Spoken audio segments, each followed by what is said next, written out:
He was taken at number 105 in the 1988 National Draft. A skinny, shy 16-year-old from Daylesford. He went on to play a then club record 341 games for the Western Bulldogs, the bulk of them in the number 3 Guernsey, immortalised by the late Ted Whitten. Nice to see you, Chris Grant. Thanks, Mike. Thanks for having me. When you finally came down at the end of 1989 for your first year at the Bulldogs, you were coming to a club that was fighting for survival. Do you recall those days and what your thoughts were? Yeah, well, I pretty much arrived on the doorstep of Melbourne, coming from the bush, and I'd been drafted in 1988 and decided to stay at home for a year and try and complete year 11 of high school and have a year of playing senior football at home. And I arrived on the doorstep of the club pretty much, and 3 or 4 days later the whole merger with Fitzroy broke. So yeah, it was a bit of a shock. I'd sort of waited for that opportunity for 12 months or so, and the club looked like it was going to be completely different. So who did you turn to? I mean, you obviously rang home and sort of said, do you know what? I mean, I guess it was just sort of confusion all round, was it? Well, the news broke and was everywhere. It was on radio, it was on TV, it was in the newspapers. I was going to work at the time on a train. I was working for Telecom, and I'm picking up the paper and reading it all. And Gary Merrington was the football manager at the time and rang to say, well, look, we're not sure exactly how this is going to play out. We're pretty sure this is actually going to go through. We feel between the two teams, the young kids will be safe, but we can't guarantee that. And I sort of had a feeling too that I'd be drafted as a very late draft pick in 1988 as a 15-year-old, and I sort of probably felt, well, of all of them, those kids are probably the most vulnerable. So I probably felt pretty vulnerable at the time, yeah. Now, I want you to have a look at the monitor, mate. You're a hulking figure now, but it wasn't always the case. So let's have a look at the Chris Grant that came to Melbourne all those years ago. What did you weigh then? I'm not worried about how much I weigh. I'm worried about the hair that I've got there at the moment.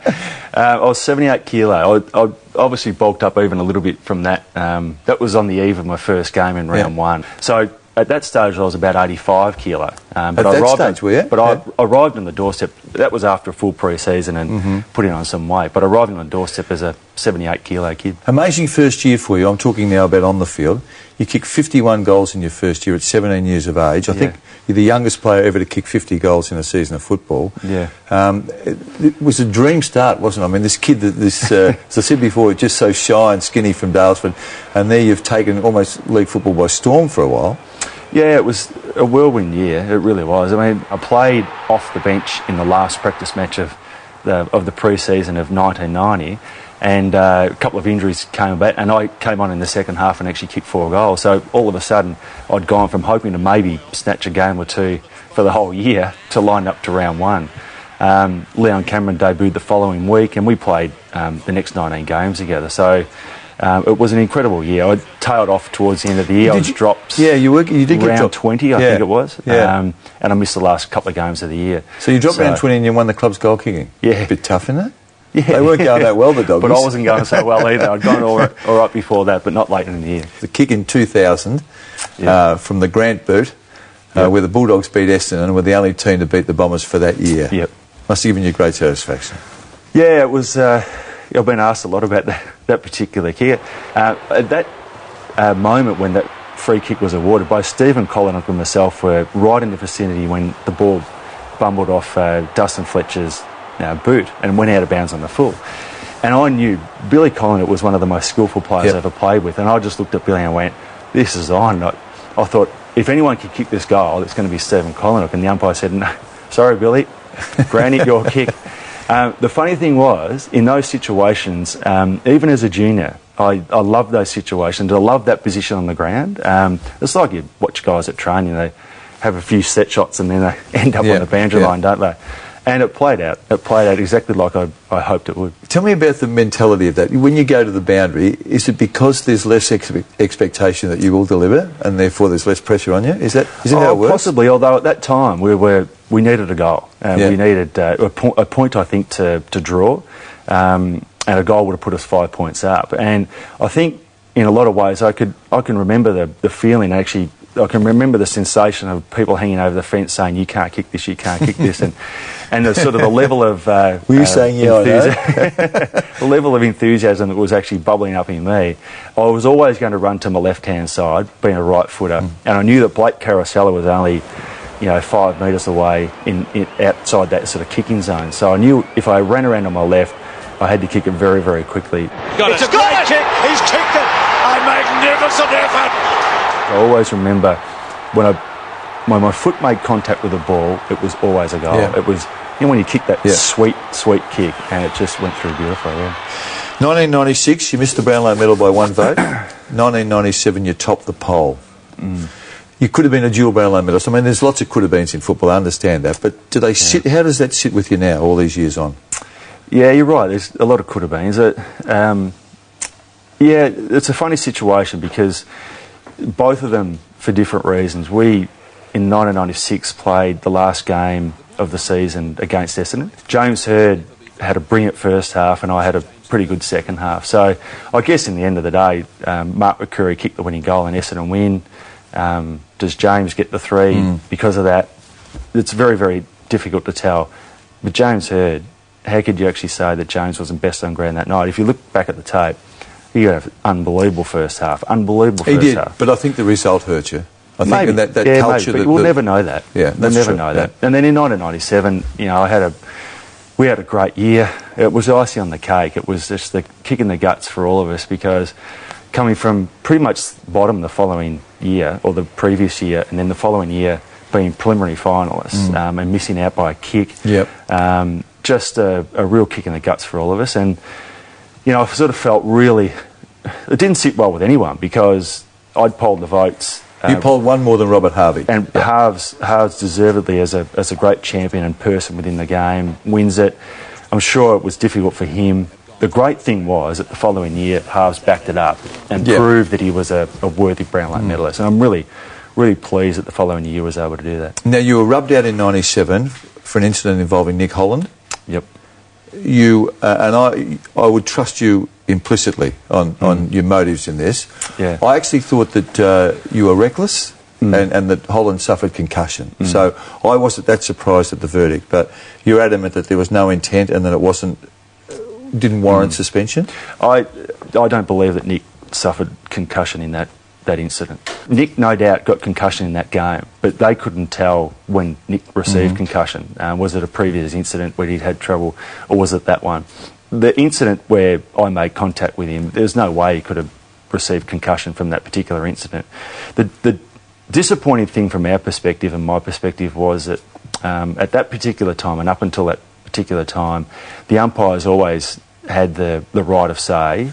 Yes, the football operations manager could override that, but hadn't, and saw fit at that particular time on that only one occasion to come and actually come over the top of the umpires. And in fact, we went to Monday night's tribunal hearing and had the umpires as in defence for us. And they still... Saying that they hadn't reported during the day and they wouldn't report it off the video. No, felt that the incident didn't warrant a report, certainly warranted a free kick, although Mark actually took the mark anyway.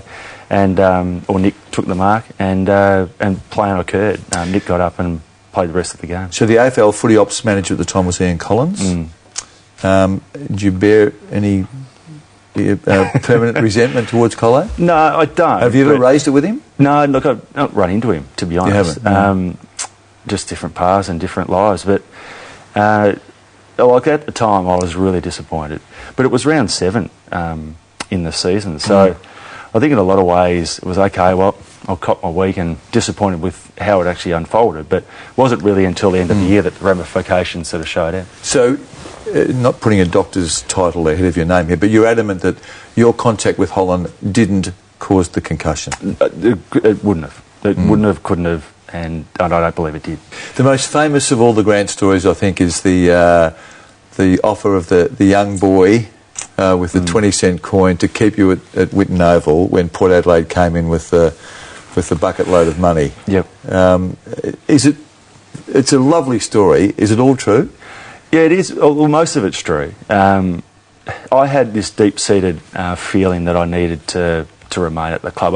I don't know where all of that came from, but I had a feeling that the club was probably under Terry, had shown signs that under his tuition that we might actually make a pretty dramatic jump. I didn't know that it would be a preliminary final jump, but the problem was that I'd been through now 2 situations where the club was in financial disarray. And 89 when I first arrived, and then only 5 or 6 years later it was occurring again. It was really at the end of 1996 when the club was in real financial trouble, had no major sponsors, and from that perspective we also had a board that was probably going to change over. And I thought, well, one side of me was saying stay because this club has given you an opportunity, and the other side was saying, well, to further my own development and to be in an environment that was going to be really healthy for a long period of time, maybe I make the move now.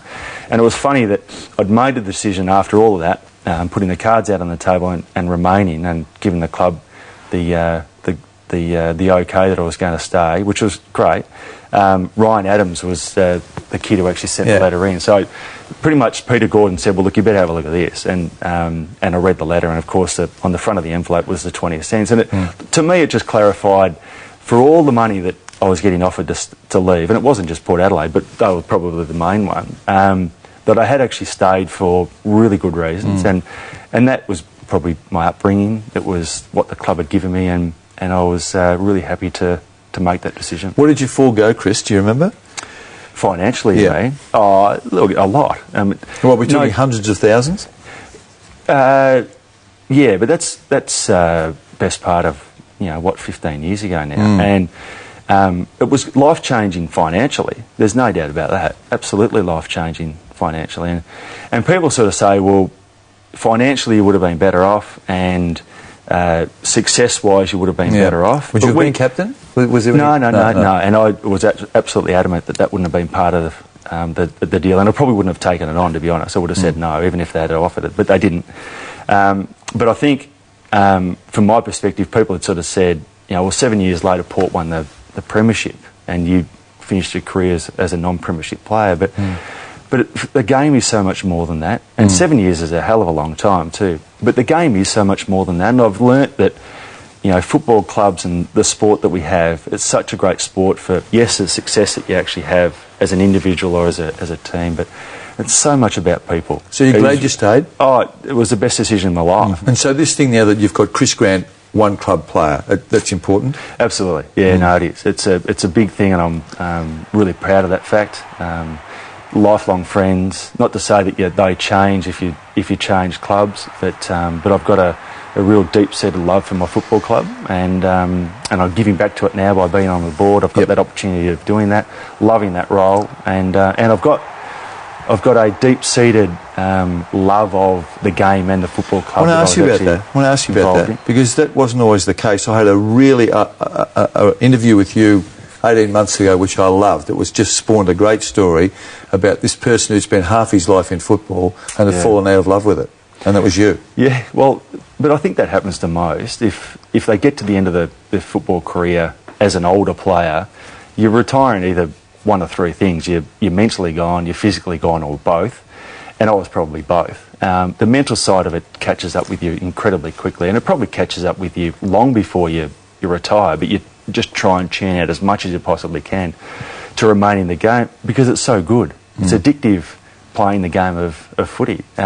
Going to games on game day is the most thrilling experience, but also you feel alive, completely alive. All your senses are around you. You smell the hot dogs being cooked even at the MCG. You hear the crowd.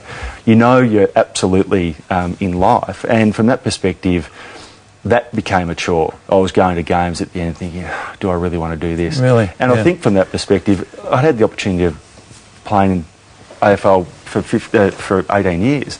So it's a long time. And I think, fair enough that the body was saying I've had enough.